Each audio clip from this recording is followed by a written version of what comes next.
Para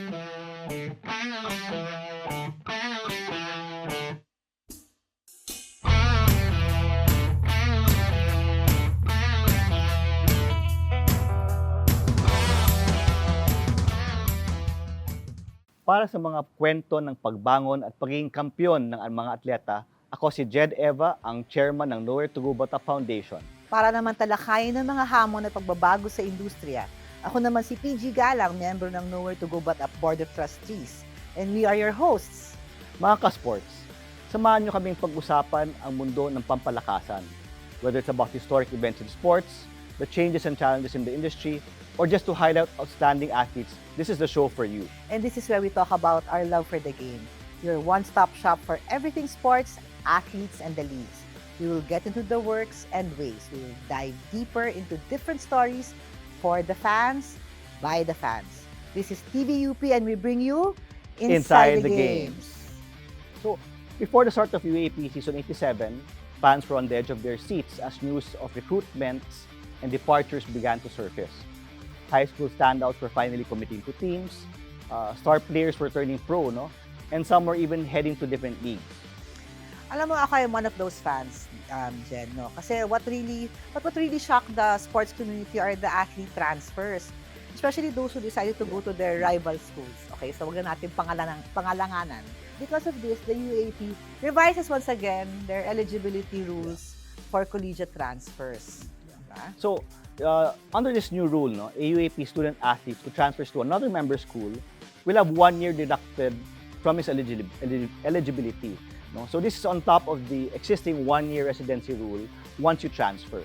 So in total, 2 years ang deduction. So to the transferees, playing years. So, malaking bagay yun ha. Malaking bagay yun. 2 years. Lalo na kung ang with K-12 now. Sa tingin ko ha, K-12 now, na ilang taon lang ba yung bata na papasok sa school niya, sa tanda na. So, this is a big deal. So, we asked different athletes about their take of this new eligibility rule, and this is what they said.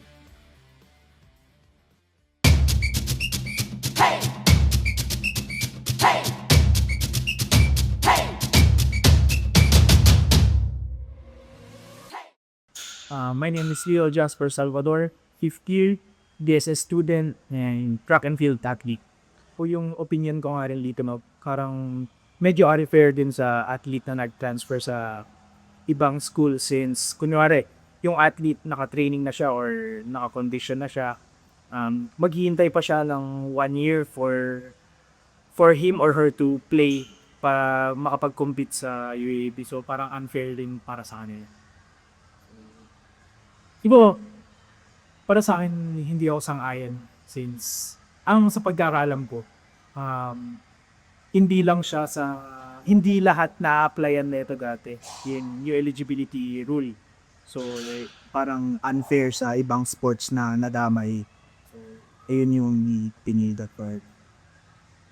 Hello, good morning guys. I am Arthur Hatid Jr. from the Vitami Cake Team. Currently in 5th year, actually graduating now. So, actually, medyo parang nakikita po na tawag ito. Malaki talaga yung factor kasi transfer, tungkol sa transfer yan, di ba? Yung iba kasi nag-recruit na kumukuha ng mga malalakas na athletes. So, yung class 1 year residency na yun, parang favor ako doon. Favor ako doon kasi, diba?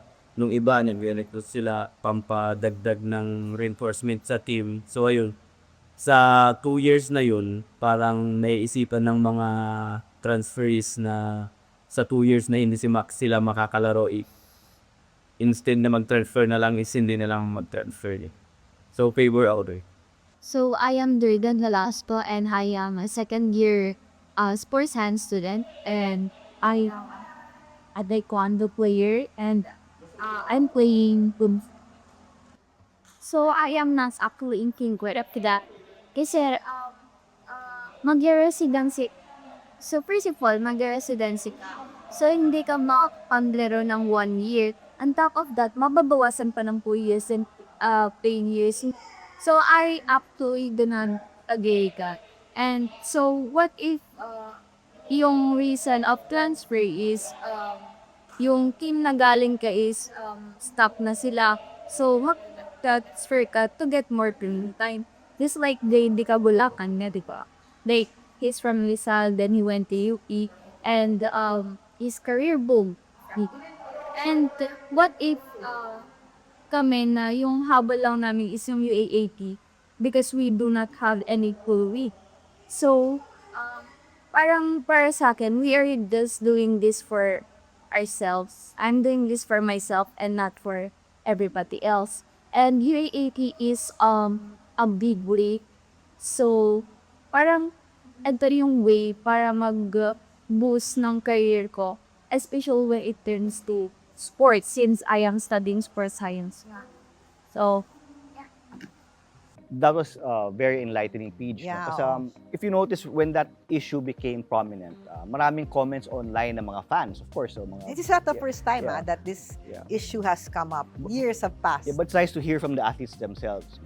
But to talk about recruitment, transfers, and all the issues, challenges, and changes around this topic, we will be joined again by the former UP men's basketball team head coach and the head of the OSD, Coach Bo Perasor. Thank you very much. we're honored to Thank have you. you. To welcome Okay, back. my pleasure. Oo nga. My pleasure. Coach. Thank you Thank you. again. Ay, baka magsisi ka, nandito ka ulit ha. Huwag ka magsasawa. Yeah. So, All right. Coach, ikaw na simulan na natin. Sige na. Yeah, before we go into the issue of transfers and all of that, I think let's go to the root of everything. No? So, what can you say really about now the current state of recruitment of talents which are happening now in the UAP? Not just in basketball, but in all sports in general. Well, medyo may rivalry din yan, no? Medyo madugo yung recruitment, lalo na dito locally, no?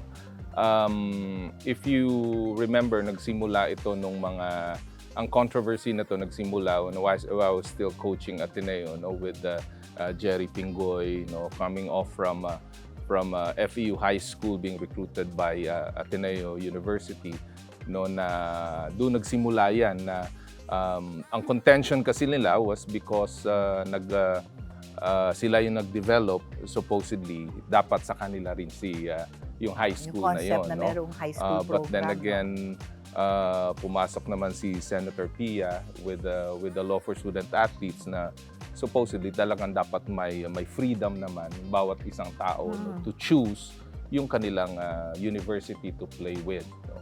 So ang atmosphere ngayon sa recruitment is labanan talaga nung number one, yung programa mo na is it winning or not, no? Number two, ano ba yung opportunity niya, especially for volleyball women or basketball men na maging professional, no? Yung opportunity nila para magkaroon ng pagkakataon, no, to earn,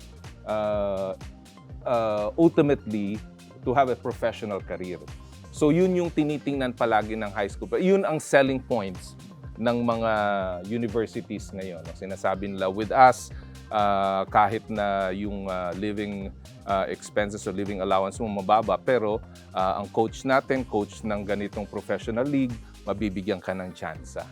So yan ang labanan ngayon. Just a personal question, no? Just for context. Nung you were in high school, nung athlete ka, paano ba yung naging recruitment ng UP para sa'yo? How did UP approach you? Or did you learn about UP? Nag-walk-on ka ba? Para lang may konting anong po. Well, iba naman yun sa akin ngayon ang kasi mundo medyo ngayon. late 80s pa to. You know, I was one of those who fortunately passed the UPCAT, and then gusto ko lang masubukan yung galing ko. Student athlete talaga pala si Coach Bo. Nag-walk on ako. Ah. Nagtanong ako, nasa ba yung tryout nun? Because I was an athlete in high school also. You know, so talagang tryout, no? Nag-tryout ako ng ilang linggo, and then the coach told me, you'll be trained for 1 year. The next year, maybe not, you will be part of the team, no? So, well, fortunately for me, I was lined up the next year. And then for 5 years, I played for UP. Walang ano yon, kasi at that time libre naman ang pag-aaral sa UP. Ang dormitory naman napakababa ng bayad, no? So, walang mga bibigyan kita ng allowance ng ganito. Nothing like that. Pero alam nyo kasi, at the time, it's so different. When you say high school graduate, ilang taon lang ang mga, ilang taon 16 kayo years nun? old. 16. I was 16 years old. Ngayon, yeah. ilang taon ngayon ng mga high school? May mga 20, May mga 20 19, na. ganyan Oo. yung So, mga iba high na rin school yung... graduate. Yes, correct. So, we have to take that into account na pag sinasabi mong, okay, recruitment from high school, nung we can't use the old model na ano, kasi 16. Of course, you That's expect a 16-year-old child, child, di ba? 16-year-old child to stay for 4 years. Kasi 16, tatapusin talaga nila yan, 20 years old. Physically, right. you're not yet developed. Right, Physically, right. you're not yet ready for a professional career. Yes, yes. But now, yung mga bata ngayon, pagpasok sa college, Panlaban na. oo, laban peak, na yun. magpipeak na yung mga Yes, yan eh. that's So, right. the recruitment now is so different, no? Mhm. So, ngayon, meron mga balita ngayon nga because of this, di ba, na actually, nung una naming guest is si Miko Halili from Signal, and yun na nga yung Signal, the TV networks have helped in the popularity of UAP. And ako, tingin ko doon, there are pros and cons. So one of the cons nga is that parang nagiging mas attractive for teams to offer. Di ba? Yung paano ka mag-recruit. We're on TV. We're very popular. Di ba? So it's a thing. So may mga offers nga ngayon na mga eskwelahan na ang offer ay mga daang-daang libo, mga pabahay at mga benepisyo. Balita lang naman. Now, how does this change the UAAP? Well, depende on, again, you go back into your selling points. No? Kasi one of those selling points would be meron kang tirahan na condominium, no? Meron kang living allowance. Kasi we have to contextualize it also. No? Kasi, halimbawa, meron tayong transferee from the US, no? Hindi mo naman pwedeng sabihin yan na tumira ka sa Mulabi dorm. Hindi siya kasha. Oo, kasi napakainit. Di ba? Hindi siya kasha, yung mga kama doon maliliit. Katulad ng nanggagulo sa East Coast, no? Sanay sa lamig. So, kailangan ilagay mo siya sa air-conditioned room, no? At the same time, hindi mo rin pwedeng pakainin ng pinakbit siguro to. No? Pakakainin mo sa ating lutong Pinoy kasi kinalakan niya, steak, burger. So, you have to give them allowance to eat the kind of food that they've been used to. No? So hindi yan kakayanin ng siguro 5,000 o 10,000.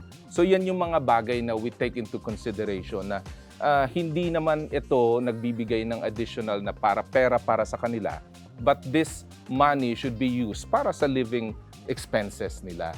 So yan yung mga labanan ngayon, no? Apart from that, again, as I told you, halimbawa, yung mga supporters like ngayon si UST being supported, let's say for example by San Miguel, no? So sasabihin nila, pag ikaw natapos dito, meron kang opportunity to play for 3 teams, no?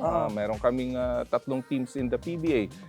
Ateneo would say that also na meron kaming teams in the PBA, no? Being supported by MVP. So yun yung mga selling points ninyo. So ngayon, para doon naman sa mga katulad ni UE o FEU, sasabihin na punong-puno na yung UP, punong-puno na yung Ateneo, yung Lasal, hindi ka magagamit diyan kahit bibigyan kanila ng magandang condominium. Dito ka na sa amin. Kasi sa napakarami naman mga players talaga. Okay. Well, so actually you already mentioned, no, some of the reasons or how schools can sometimes attract players. But in your experience, no, and you've been in the UAP for a long time, we're not just talking about this generation, but even in the past, what are the real main reasons for players wanting to transfer to other teams? Number one, syempre, katulad ng reason din yan for recruitment, yung opportunity mo to really play. No? Kahit na anong sabihin mo, yung isang atleta, ang gusto nun, mabigyan mo siya ng chance maglaro. Now, sadly, kahit na sinabihan mo siya na pwede siya maglaro at this particular year, lumalabas talaga na kailangan niya pa ng development. No? Kaya so lang napangakuan mo siya, nag-iisip siya na palalaruin mo. So, merong bubulong dun sa kabilang team na sasabihin, sinasabi ko na sa'yo, hindi ka makakalaro dyan, lumipat ka na sa amin. Intramurals na. So pag lumipat ka sa amin, because puno dyan. Hindi ka makakalaro dyan. Even if you look at 2-3 years from now, wala kang slot dyan kasi ito yung mga kasabay mo. No? So, napaplano talaga yan eh. Ang bottom line pa rin is for them to be able to showcase what they got. That's a good point. Kasi ako, for me, bottom line is it's for the athlete eh. Yes. It's not really for the pag ang atleta lumilipat, di ba? Para sa tingin niya, sa kabutihan niya yun. It's for his own development. Now, with this, so yung transferring or poaching, di ba? Sinasabi nila kasi poaching yun eh. Yung parang nang-a-attract ka, yung nang-aagaw ka. Dahil nga, tingin nila sa kanila yung athlete na yun. I think I think we have to put into perspective. No? Ang athlete parang any other student yan. You go to college, you want to earn a degree. It's for your own, you want to become successful in your field. And I think athletes are no different in that regard. Correct. So parang for me, kung gusto nilang mag-shift, pipigilan mo ba ang batang mag-shift? So, but okay, that's one thing. But of course, diba, ayaw mo rin naman nung poaching, diba? Although in the US now, parang there is a shift, I think, from in their collegiate, na, wala na yung ganyang mga residency rules. Lipat lang. Yeah. I don't know how, if we are that advanced to think that way. So, para sa inyo, sino-sino ang mga atleta na talagang ginulat ang buong UAAP community sa kanilang paglipat? Well, recently, before yung ibang eskwelahan, recently itong atin, dito na lang sa ating bakura, we have Noy Rimogat, coming from UE, and also Gani Stevens coming from UE also. So yan yung mga iniisip nila. But these guys have already expressed their intention to transfer even before transferring to UP. We just parang kinumbinsin lang natin sila to make UP as an option. And then itong mas more recently, syempre si Amos from Ateneo going to LaSalle. So yan yung mga transferee, coming from also from NU, Baclaan going to LaSalle also. Actually, yung bagong rule ngayon, does that affect yung sila pag-transfer ni Remogat? Yeah, And hindi pa. It only affects, I think from now, si Amos. Yes. Even yung kila Baclaan ata hindi siya hindi pa. Diba? That was what, do you think that's correct na parang in the middle of the, kasi parang months lang ang pagitan ng mga yon, ha? Pero parang in the middle of the, parang napaka-reactionary nung... And then, ang kaibahan kasi ng LaSalle is because LaSalle has a trimester setup. So, meron silang kailangan matapos mo yung isang semester. Iba sila doon sa ibang eskwelahan na by semester. So, meron tayong exemption para sa kanila. Na binibigyan natin sila na hanggang ganitong month pwede kayong magpa-transfer without being affected by this new rule. So alam ng lahat yan, na alam ng LaSalle, alam ng NU kasi NU has a trimester setup also. Well, kasi sometimes ang pagtingin kasi sa pagka-transfer is just the team. But in your experience, coach, when it comes to transferring, are there athletes who have really benefited from like a new environment or from transferring to another team? In terms of benefiting them. Oh, yes, of course. Let's say, for example, we have our own JD Kagulangan. JD, I had been personally recruiting JD since high school. For 2 years, I've been telling him, we need you in UP, lahat ng yan. But he chose to go to LaSalle. When he chose to go to LaSalle, first year, rookie year, hindi siya masyado nagamit. And then he was the one who actually approached us, I want to transfer to UP na kasi mas na-realize niya na mas kailangan siya sa UP. And then, look where JD is now. He's being our #1 point guard. Siya yung nagdadala ng team natin. So, napakalaki ng kaibahan niya because of that change of mind or sa environment niya, pagbabago. Pero ngayon, coach, dun sa bagong rule ngayon na effectively 2 taon ang mawawala. Correct. Can you give us a deeper explanation regarding this, and ano yung opinion mo about this, if you can say it. Ito kasi, no, to put into context, no, matagal na pinag-uusapan ito, no, katulad niyan, yung poaching, transferring, no, kasi meron talaga iba-ibang reasons, and apparently may mga ibang reason diyan na sinasabing binigyan ng mas malaking offer and all of that, no, which is hindi talaga maganda yan for para sa liga, no. Ang usapan namin is pinakamalaking factor kasi with the growth of the UAP is parity. You know, yung equality, yung pagiging competitive ng katulad ng UE. You know, hindi natin alam na nagkaroon siya ng ganong klaseng run. At the same time, yung FEU, meron din siyang lakas. Ang hindi gusto ng liga is that etong particular na isang player na to naglalaro ng maganda, is you have to lure him to go into a particular university because of money. No, so syempre that's part of it. Now, we were very careful in trying to understand that, and yung pagiging legal niyan, kasi syempre aware naman kami diyan na meron tayong batas. Yes, I na was about to protecting. ask that kasi si Senpia Cayetano was the sponsor of, and it eventually became law. Yeah. Na, and one of the provisions there is that no more than 1 year of residency, meaning yung sit-down year.